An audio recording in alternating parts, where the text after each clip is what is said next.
Bien, mesdames, messieurs, madame, c'est la première fois qu'arrivant à une conférence de presse, mon invité est applaudi. C'est vous dire si nous sommes fiers de vous accueillir ici, à Paris, dans ce palais de l'Élysée, où nous recevons beaucoup de chefs d'État et où aujourd'hui je reçois une grande personnalité.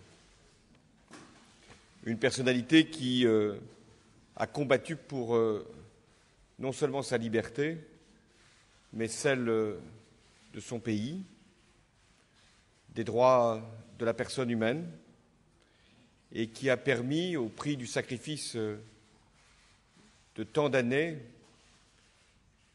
privées de liberté, qui a permis un processus de transition démocratique en Birmanie. François Mitterrand, lorsqu'il avait écrit la préface de votre livre, en compagnie de Václav Havel, au moment où vous aviez reçu le prix Nobel et que vous n'aviez pas pu à cette époque aller le chercher, avait parlé de vous comme une irréductible. Et vous l'avez démontré. Irréductible, en français, ça veut dire une personne qui ne lâche rien, qui ne cède rien, qui ne renonce à rien et qui suit son chemin parce qu'elle sait qu'au bout de ce chemin, il y a la liberté. Et quel qu'en soit le prix, il convient de tenir bon. Je veux donc vous dire que votre voix a porté bien au-delà de votre pays, porté dans le monde entier et en France tout particulièrement. Ici en France, parce que nous avons une haute idée de ces valeurs de liberté, d'égalité, de fraternité qui ont fait notre identité. En France, parce que nous sommes attachés à des valeurs universelles que vous avez défendues et portées vous-même dans votre propre pays. Donc, je réaffirme ici que la France soutiendra l'ensemble des acteurs de la transition démocratique en Birmanie et fera tout ce qu'il est possible de mener avec l'Union européenne pour que ce processus aille jusqu'à son terme, c'est-à-dire à une démocratie pleine et entière. Il y a encore beaucoup de problèmes qui demeurent en Birmanie. Des prisonniers politiques, des droits syndicaux qui ne sont pas reconnus, des minorités qui ne sont pas respectées. C'est ce combat-là qui se poursuit et dont vous êtes vous-même une des plus grandes voix pour l'exprimer. La France sera vigilante sur tout ce qui est la transparence des transactions financières et du comportement des industries que l'on appelle extractives. Il est bon que la Birmanie reçoive des investissements, mais il est indispensable que ces investissements soient regardés à la fois pour ce qu'ils apportent au peuple birman et pour ce qu'ils rapportent à ces investisseurs. Donc une très grande vigilance sera accordée à ce que l'on appelle la transparence des transactions financières et des projets industriels. J'ai su que vous aviez fait de la jeunesse le thème de votre démarche politique. Et comme ici aussi, nous en avons fait une priorité, je veux vous dire toute la confiance que nous portons à la jeunesse birmane. Parce que c'est elle qui sera à la fois la génération qui poursuivra le combat qui est le vôtre et qui en sera la bénéficiaire. Voilà pourquoi elle ne doit pas avoir peur. C'est vous-même qui aviez, dans votre livre, souhaité que la Birmanie se libère de la peur. Eh bien, je souhaite que la Birmanie, à travers vous, retrouve l'espoir. Thank you very much. Merci beaucoup. Je suis très heureuse d'être ici aujourd'hui, car aujourd'hui est un moment très important pour la Birmanie. Il y a maintenant de nouvelles opportunités pour nous et il est important que ces nouvelles opportunités soient saisies de manière appropriée. Ce que nous souhaitons, que tout soit fait pour la Birmanie, soit fait de manière à renforcer les fondements des institutions démocratiques et que ces véritables fondements des institutions démocratiques sont le peuple. Et nous avons besoin d'autonomiser notre peuple, d'abord en renforçant leurs capacités tout en créant de nouvelles opportunités. Nous disons que la Birmanie est arrivée au début d'une nouvelle route. Or, cette nouvelle route, eh bien, de nouveaux acteurs descendront cette route. Si ce sont les anciens acteurs, nous pourrons conclure que le processus des réformes en Birmanie ne prendra pas la direction que nous souhaitons. Nous souhaitons que la Birmanie puisse être un pays où le pouvoir est partagé par toutes les parties prenantes, c'est-à-dire tous celles et tous ceux qui sont intéressés par les réformes sociopolitiques. Le président a déjà parlé de transparence, notamment lorsqu'il s'agit d'industrie extractive. Mais il est évident qu'il ne s'agit pas uniquement d'industrie extractive. Il s'agit de tous les secteurs économiques. Mais nous avons parlé d'industrie extractive car c'est là où il y a de gros revenus. C'est le secteur où un grand nombre d'entreprises étrangères sont intéressées par la Birmanie. Il faut aider les jeunes à se préparer à l'avenir, à un avenir que nous souhaitons forger pour eux. Nous appartenons à l'ancienne génération. Nous pouvons lancer les fondements de la démocratie, mais c'est à eux de maintenir cette démocratie et veiller à ce que ces fondements ne s'écroulent pas. C'est la raison pour laquelle nous mettons tellement l'accent sur l'éducation, pas uniquement l'enseignement primaire, mais également la formation professionnelle et également une éducation pour tous ces jeunes qui ont souffert d'un système éducatif tout à fait inapproprié. Vous savez, en Birmanie, ils ne sont pas équipés pour avoir un emploi. Le système a été si mauvais que les jeunes en Birmanie quittent l'université avec un diplôme, certes, mais sans aucune capacité pour faire face à tous les défis de la vie. L'université, ce n'est pas uniquement une question de diplôme, mais c'est surtout la capacité de faire face aux défis qui se poseront à eux. Un des défis qui se posent à nos jeunes, c'est la mise en place d'institutions démocratiques. Il nous faut la démocratie, il nous faut aussi un développement économique. Le développement n'est pas un substitut à la démocratie. Non, il faut l'utiliser pour renforcer les fondements de la démocratie. Le développement de notre pays au plan politique, économique, financier, tout cela doit aller ensemble si nous voulons devenir une société saine et forte. Ça ne sera pas facile. Nous avons connu trop d'années de pouvoir autoritaire et c'est vrai que c'est si encourageant que malgré toutes ces années d'autoritarisme, nos jeunes sont prêts à relever le défi et assumer une responsabilité pour l'avenir. J'ose espérer que lorsque vous poserez des questions, et je crois qu'il y en aura, vous vous concentrerez sur ce qui pourrait être fait pour promouvoir le processus des réformes en Birmanie et ce qui, à votre sens, devrait être fait pour poursuivre notre processus de démocratisation. Bien, Madame Aung San Suu Kyi vous a demandé de poser des questions. Vous a même demandé le sens de vos questions, donc allez-y. Yes, hello. I'm sorry if you could speak a little louder. Peut-être il y a un micro. Hello, my name Bonjour. is Susan from Democratic Susan. Rights of Burma. I have a question for J'ai une Mr. President question first. pour le Président. Mr. President, you have already, Monsieur le Président, said that you have, vous avez recognized the déclaré change que and vous transition reconnaissez in Burma le and you changement welcome et la it. transition, And my que vous question vous is, you as a félicitez new de cette government, transition. what Vous will êtes be your foreign maintenant un nouveau président. Que fera la politique étrangère? Et y aurait-il des mesures pour suivre tout ce processus de transition dans ce pays? Oui, j'ai reconnu ce processus. Et nous devons le conforter, le soutenir, ne pas le considérer comme étant établi comme un rythme tranquille, et donc avoir la vigilance indispensable pour qu'il aille jusqu'à son terme. Ce processus, ce sont des élections libres. Ce processus, ce sont des libertés politiques, syndicales.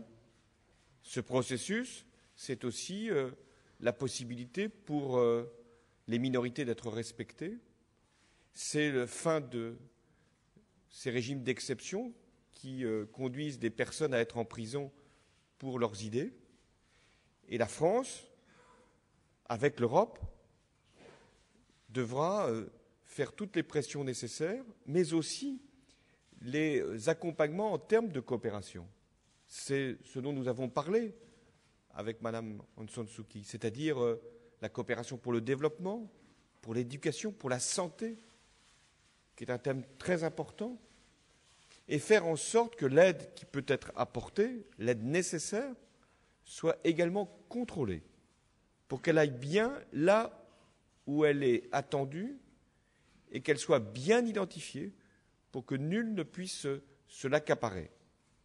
Et enfin, et ça a été un de nos thèmes de discussion également, la question de la transparence. Vouloir un processus démocratique, c'est aussi qu'il y ait de bonnes pratiques, des bonnes pratiques d'entreprise, des bonnes pratiques en termes de financement, et qu'il y ait donc le souci de demander aux entreprises qui investissent, qui placent un certain nombre de capitaux, de bien donner toutes les informations indispensables aux Birmans et à la communauté internationale. I'm sorry you were interrupted. Joan Shore, Huffington Pardon, Post. vous avez interrompu. À ce moment précis, avez-vous des contacts, des projets ou des promesses échangées avec des pays avec lesquels vous souhaitez travailler et coopérer? Nous avons reçu quelques assurances quant à ce soutien et l'enthousiasme marqué pour cette coopération. Tout cela est fondé sur un engagement de démocratisation. Donc, je suis très touchée par ces engagements. Je pense que ces paroles ne sont pas vides de sens. Je ne pense pas qu'il soit nécessaire de donner des noms, mais le président lui-même a déclaré qu'il ferait tout ce qui était possible pour soutenir ce processus de réforme, veiller à la transparence financière, notamment lorsqu'il s'agit d'entreprises extractives, mais également de manière plus générale. Bonjour, Madame Aung San Suu Kyi. Je suis Théo Pham, journaliste de Radio France Internationale. Je voulais savoir quel rôle vous allez jouer sur la scène politique birmane en tant qu'opposant au régime actuel. Est-ce que ce sera une opposition frontale ou vous serez prêt à accepter, prête à accepter un compromis avec le régime actuel, avec ceux qui vous ont mis en prison et en résidence surveillée pendant des années? Le fait que nous ayons décidé de participer au processus électoral veut dire que nous sommes non seulement prêts au compromis, mais que nous l'avons déjà mis en pratique. Nous comprenons que les négociations, c'est après tout prendre et donner. Il ne s'agit pas uniquement de donner ou de prendre ce que nous voulons pour nous-mêmes, mais trouver ensemble les meilleures solutions pour l'ensemble du pays. C'est ce que nous avons dû pendant si longtemps au régime militaire. Donner ou prendre ne veut pas dire qu'un côté va tout prendre et l'autre côté va tout donner.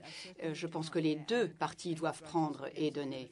Et je n'en veux pas au régime militaire. Je ne pense jamais au régime militaire comme ceux qui m'ont mis sous assignation à domicile. Ce n'est pas comme ça que nous allons pouvoir nous réconcilier. Moi, je les considère comme étant des personnes avec qui j'ai envie de travailler pour apporter des réformes à mon pays. Olivier Ravanello pour iTélé. Bonsoir Madame, Monsieur le Président. Tout d'abord un mot pour vous saluer et vous dire mon admiration, et je pense pouvoir dire notre admiration pour le combat que vous avez mené durant toutes ces années. Est-ce que vous faites confiance, Madame, aux gens qui vous ont oppressé pendant si longtemps pour conduire le processus démocratique jusqu'au bout?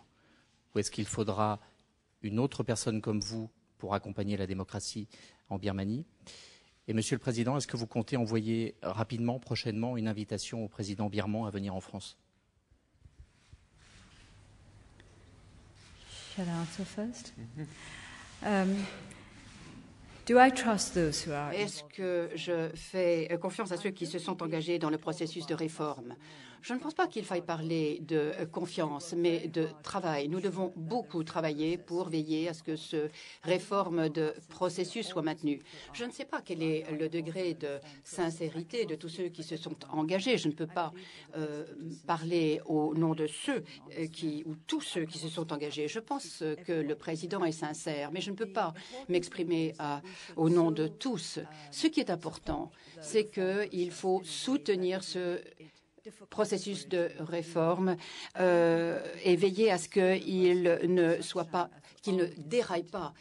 Il faut veiller également que l'armée soit également engagée. Nous devons travailler ensemble et il faut que l'armée comprenne que ces réformes sont pour l'ensemble du pays, pas uniquement pour ceux qui veulent la démocratie, pas pour un petit secteur de la société. Cette réforme, elle est pour toutes et tous. Moi, j'ai cru comprendre que les chauffeurs de taxi me soutenaient, ce qui me semble être un très bon signe. Vous parlez des chauffeurs de taxi français ou birmans Taxi français as well as a taxi anglais. C'est vrai que c'est un indicateur, les chauffeurs de taxi. Yes. Je l'avais moi-même ressenti dans la campagne présidentielle, la mienne. Pour ce qui concerne la question que vous avez posée, nous soutenons tous les efforts qui peuvent être engagés pour la réussite de cette transition. Et la France doit être au service de la démocratie. Et tout ce qui peut être fait pour appuyer ou parfois faire pression sera fait avec le président birman qui a été présenté par Mme Aung San Suu Kyi comme un homme qui est sincère dans le mouvement qu'il a engagé. S'il veut venir, il viendra. Bonjour, Madame Suu Kyi. Jean-Luc Aiguesier, TV5 Monde. Vous avez parlé du chemin qui reste à accomplir pour la transition politique en Birmanie. Quand vous êtes en déplacement en Europe, vous êtes honoré comme une quasi-chef d'État. Est-ce que vous ne sentez pas un décalage par rapport à l'enthousiasme des capitales occidentales, par rapport à ce que vous vivez concrètement dans la réalité politique birmane? Ou pour être plus direct, est-ce que vous êtes aussi enthousiaste que vos homologues ou vos contacts politiques occidentaux? Oh, very much more enthusiasm in Burma than in France. Oh, il y a beaucoup plus d'enthousiasme en Birmanie. Il m'aurait fallu des heures pour aller de la gare à l'hôtel, alors qu'en France, j'y suis arrivée quand même assez rapidement. En Birmanie, l'enthousiasme déferle de par les rues et, savez-vous, tout le monde est tout à fait solidement derrière nous. Je remercie l'Europe, mais la route, elle doit être prise par ceux de mon pays. Vous savez, les routes ne sont pas comme en France et en Europe. Nos routes sont encore très occidentées et très basiques et nous allons devoir pouvoir utiliser et descendre ces routes par tout temps. But for the sake of Burmese audience in our country, I will ask my questions. Je voudrais poser ma question en birman.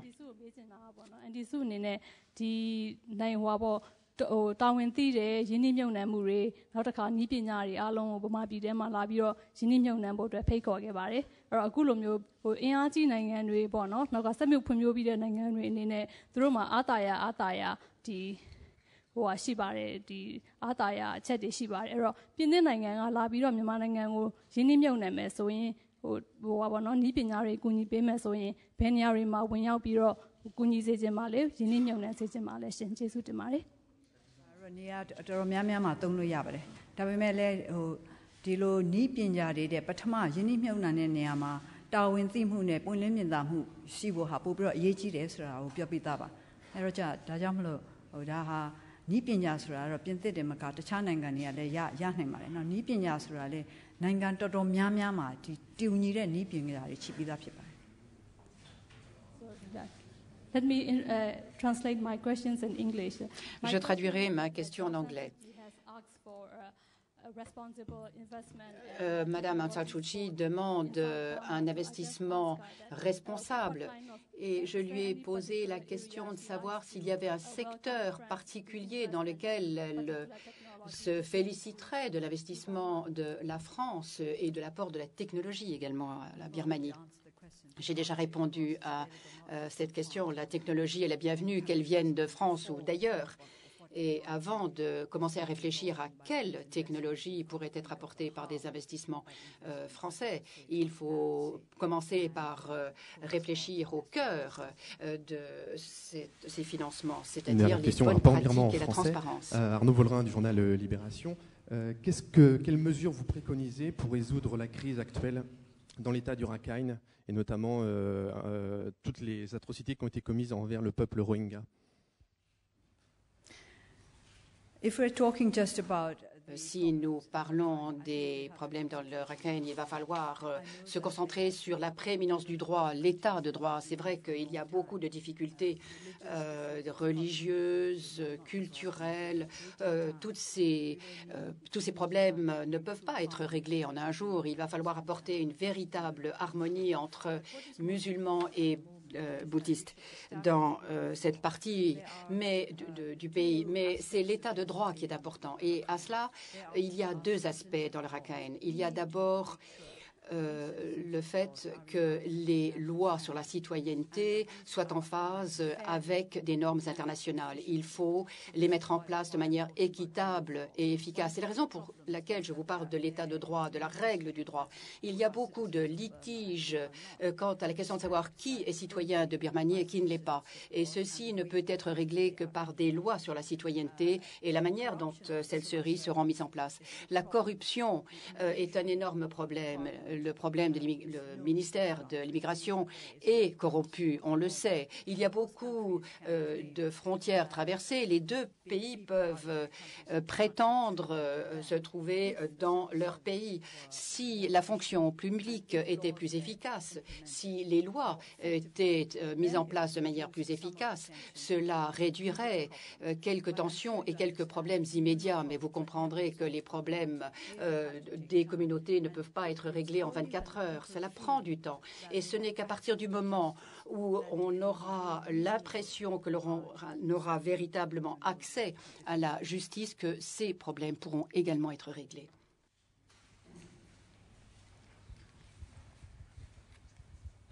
Madame, Monsieur le Président, Patricia Lémonière, TF1. Nous avons beaucoup parlé il y a quelques années de Total en Birmanie, qui était accusé de pratiques qui ne respectaient pas les droits de l'homme.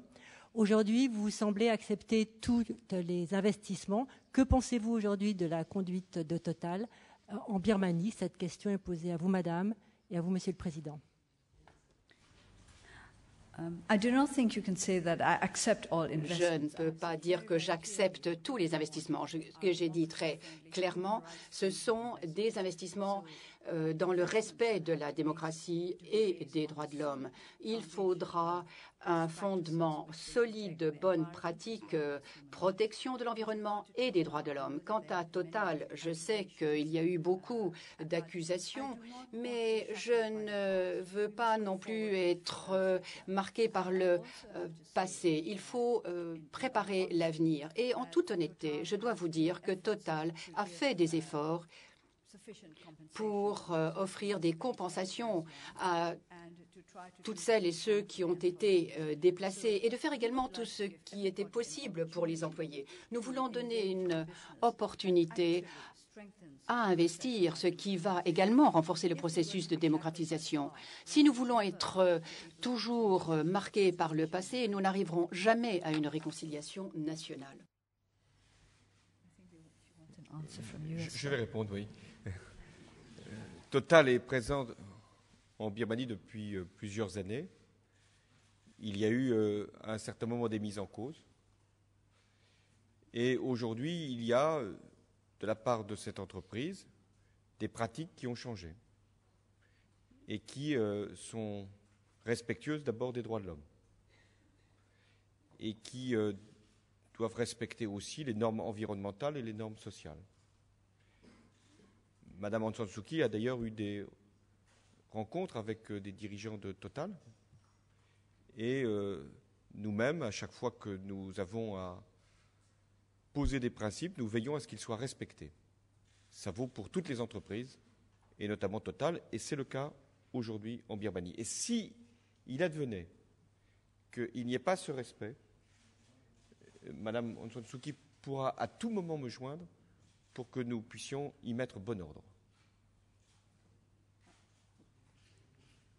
Pierre Julien, RTL. J'ai demandé à Total de se concentrer sur... J'ai demandé au président également que l'on se concentre sur la transparence financière. Je voulais d'abord vous dire, madame, que depuis que je vous avais interrogé chez vous, à Rangoon, en septembre 1995, il ne s'est pas passé un jour sans que j'espère ardemment vous voir libre. Vous êtes ici en France, dans un pays qui glorifie la Révolution française, et vous, vos valeurs sont à rechercher plutôt du côté de la compassion universelle, méta. Et j'aimerais que vous expliquiez en un instant au pays du point levé comment le salut peut parfois venir de la maîtrise de son souffle.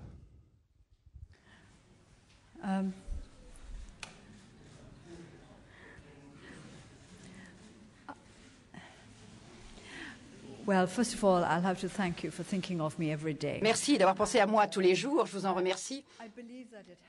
Ça aide. Je suis persuadée que les pensées nous parviennent et nous aident, quel que soit le combat dans lequel nous nous sommes lancés. C'est la base même de la compassion. Si vous comprenez la souffrance des autres, c'est le début d'une véritable compassion. Dans l'école du bouddhisme du Nord, il est nécessaire de toujours s'attacher à la sagesse et à la compassion. Sans compassion, on ne fera jamais rien pour ceux qui souffrent, mais sans sagesse, vous ne saurez jamais que faire pour ceux qui souffrent. Nous ne pouvons pas uniquement nous concentrer sur la compassion futa. Non. Il faut également se concentrer sur une compassion volontariste. Il faut comprendre la souffrance et il faut essayer de l'atténuer. C'est ce que nous essayons de faire dans notre pays lorsque nous parlons de démocratie et de droits de l'homme. Pour nous, c'est une question d'ordre pratique. Lorsque nous parlons de droits de l'homme, nous parlons du droit de celles et de ceux de se protéger des lois injustes. Nous parlons du besoin de se protéger d'être mis en prison sans procédure équitable et d'être obligé de rejoindre l'armée quand on est très jeune. Je pense également au travail forcé, je pense à toutes ces personnes déplacées. Nous parlons également de questions pratiques. Nous ne parlons pas uniquement d'idées abstraites de la justice. Et à moins que vous n'ayez cette compassion, cette empathie pour toutes celles et ceux qui ont été privés des droits les plus fondamentaux qui leur donnent la sécurité et la liberté, on ne peut pas vraiment dire que l'on pratique la compassion. C'est ce que veut dire la démocratie pour nous, un équilibre entre la sécurité et la liberté. Nous voulons les deux. Et trop souvent, les gouvernements autoritaires se concentrent sur la sécurité et nous privent de notre liberté. Mais il nous faut les deux et il faut s'attacher à travailler sur les deux, sur la base de la compassion. Pierre Julien, RTL. Comment ne pas saluer votre présence ici, bien sûr, Madame, à Paris. J'aimerais simplement, moi, vous poser cette question. En fait, que représente la France à vos yeux? Bien, la France représente de nombreuses choses à mes yeux, à commencer par Victor Hugo et jusqu'à la soupe à l'oignon. Donc, il serait très difficile pour moi de résumer en quelques mots ce que la France représente pour moi. L'esprit révolutionnaire de la France a toujours été important pour moi dans ma lutte politique.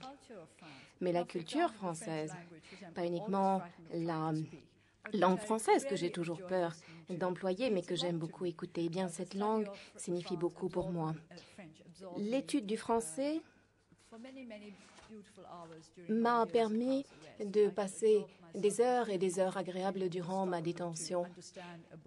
Et j'ai pu passer des heures à lutter pour comprendre un livre en français. Donc c'est vraiment quelque chose de quotidien. La France et la culture française ne sont pas des choses vers lesquelles je me tourne occasionnellement. J'essaie chaque jour de lire quelques mots de français. Je suis donc en permanence en contact avec la France. Les idées, les pensées qui ont fait de la France l'un des représentants des symboles de la liberté dans le monde.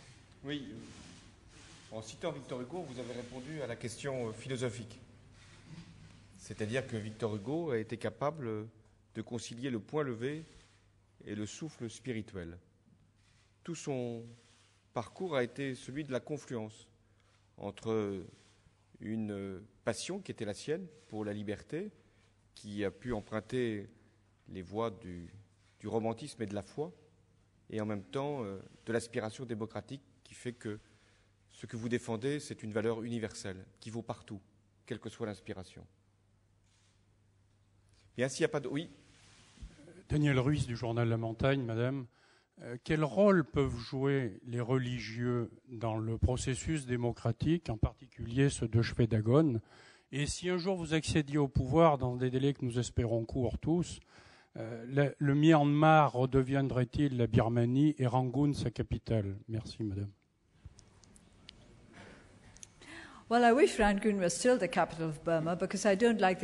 J'espère que Rangoon restera la capitale de Birmanie, car je n'aimerais pas avoir, comme d'ailleurs tous les diplomates, à me rendre à chaque fois dans cette nouvelle capitale.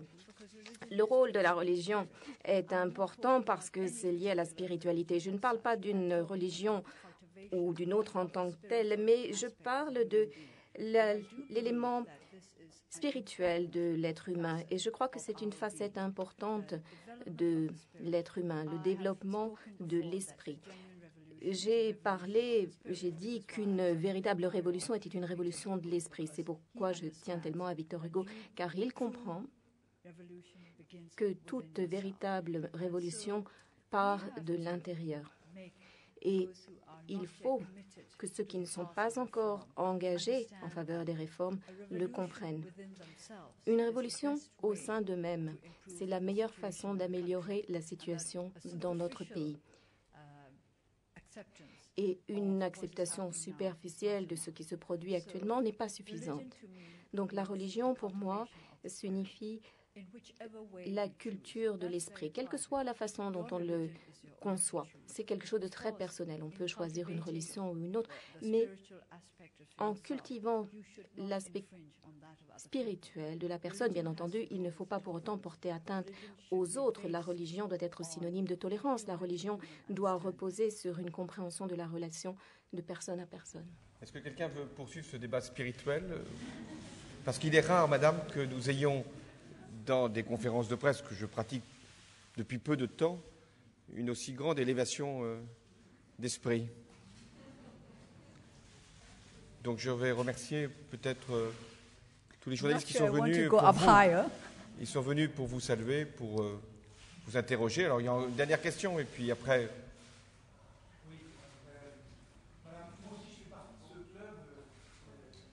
En 1990, 91, je ne me souviens plus exactement, je suis venu vous voir dans votre maison où vous étiez entouré de vos tambours de pluie pour recueillir votre voix qui n'arrivait pas à porter au-delà des grilles de votre villa. Donc nous sommes très heureux aujourd'hui de vous voir en France. Je voudrais juste vous poser une petite question. Est-ce que vous avez le sentiment que vous pouvez ou vous allez devenir une sorte de Che Guevara féminin du XXIe siècle, représentant une icône de la démocratie pour toute une jeunesse qui ne l'a pas toujours? Was Che Guevara spiritual? Est-ce que Che Guevara était spirituel? Je ne pense pas que je me perçoive comme un Che Guevara au féminin ou quoi que ce soit au féminin d'ailleurs. Je ne me perçois que comme étant moi-même et je ne souhaite absolument pas promouvoir le culte de la personnalité. J'ai pour autant conscience que les mouvements ont besoin d'un visage. J'en parlais au demeurant avec des journalistes il y a quelques heures. Et en général, les gens se rassemblent plus au sein d'un mouvement lorsque ce mouvement a un visage humain. Et je crois que je représente ce mouvement pour la démocratie en Birmanie. Et on doit en rester là. Je ne souhaite absolument pas devenir une figure culte. Lorsque les gens parlent de moi comme une icône, ça me gêne énormément, car en général, les icônes ne font pas grand-chose. Et croyez-moi, moi, je travaille beaucoup. Bien, bon travail alors pour la suite. Look at me working hard now. Et puis je pense qu'on peut saluer Madame Aung San Suu Kyi.